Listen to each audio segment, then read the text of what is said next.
Qu'est-ce qu'un logement décent ? Bonjour à toutes, bonjour à tous, je vous souhaite la bienvenue sur ce nouveau podcast. Ici c'est Sophie Vergès et nous allons parler de la décence d'un logement.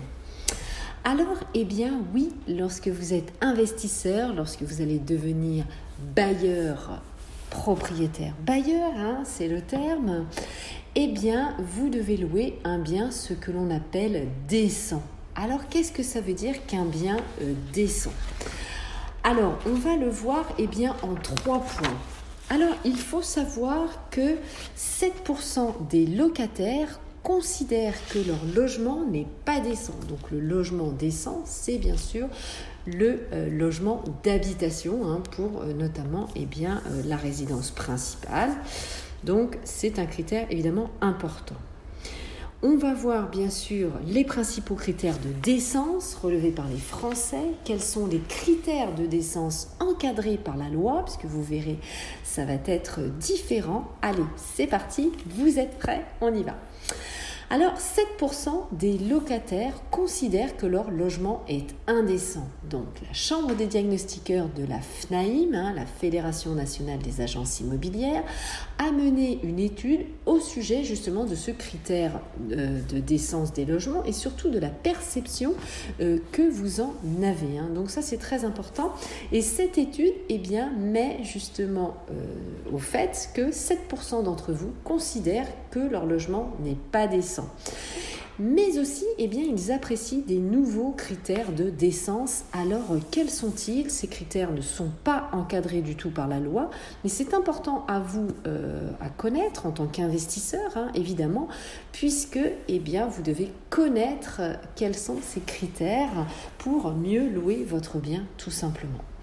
Par exemple, ces nouveaux critères, ça va être le niveau de loyer, la sécurité dans l'environnement ou la proximité des transports en commun.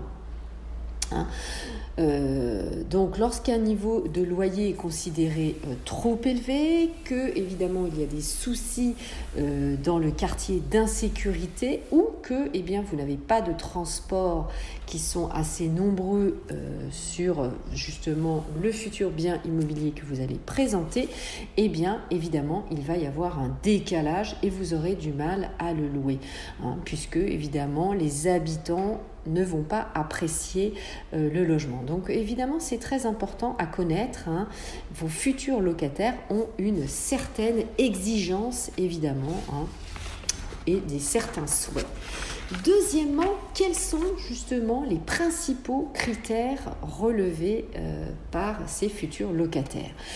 Déjà, la disposition de toilettes au sein même du bien immobilier, puisque évidemment, c'est très important de pouvoir aller aux toilettes et d'avoir ce toilette dans le logement, ce qui n'est pas toujours le cas. Vous savez, souvent, les logements dans Paris, par exemple, vous avez le droit, ce qu'on appelle au WC commun. Vous savez, vous avez un WC, par exemple, par étage, ou c'est le WC de la cour commune. Donc, évidemment, ça, c'est pas très agréable. Donc, pensez bien sûr à demander l'accord à la copropriété pour le toilette, les évacuations, etc. Vous savez qu'il faut l'accord des autres copropriétaires si vous n'avez pas de toilette dans le logement. Puis voir évidemment si c'est possible aussi au niveau de la structure du bâtiment. Ensuite, autre perception, c'est que la surface, pour une personne, c'est perçu à 33 mètres carrés et 20 mètres carrés par personne supplémentaire. Donc voilà, c'est le nombre de mètres carrés, on va dire, nécessaire minimum pour un futur locataire lambda. Et évidemment, ces critères sont ressortis dus aux crises que nous avons vécues à répétition, confinement, déconfinement, évidemment. Donc, ce critère de surface est très précieux. Autre point, le confort, comme une bonne ventilation, le bon fonctionnement du chauffage, la présence de fenêtres, évidemment, et une bonne isolation. Alors avant de passer au dernier critère, je vous remercie de me suivre et notamment de me suivre sur mes différents réseaux sociaux. Mon groupe Facebook, Investir en immobilier, l'immobilier au féminin, ou aussi évidemment mes comptes Instagram, TikTok et je fais des lives réguliers évidemment sur Clubhouse ou sur mon groupe Facebook le samedi par exemple à 18h, je vous y attends. Troisième point, quels sont les critères encadrés par la loi ? Puisque vous avez la loi de décence des logements qui est encadrée, notamment par la loi de 1989, le décret de 1992 et un décret plus récent de 2002 qui va donc fixer ces différents critères de décence.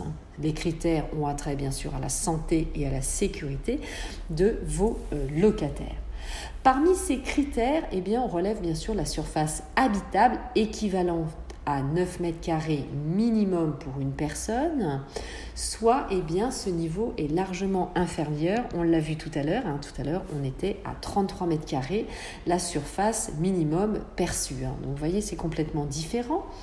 Le bien immobilier doit être protégé, bien sûr, contre les infiltrations d'air. Des matériaux de construction, les revêtements et les canalisations ne doivent pas présenter bien sûr un risque pour vos locataires.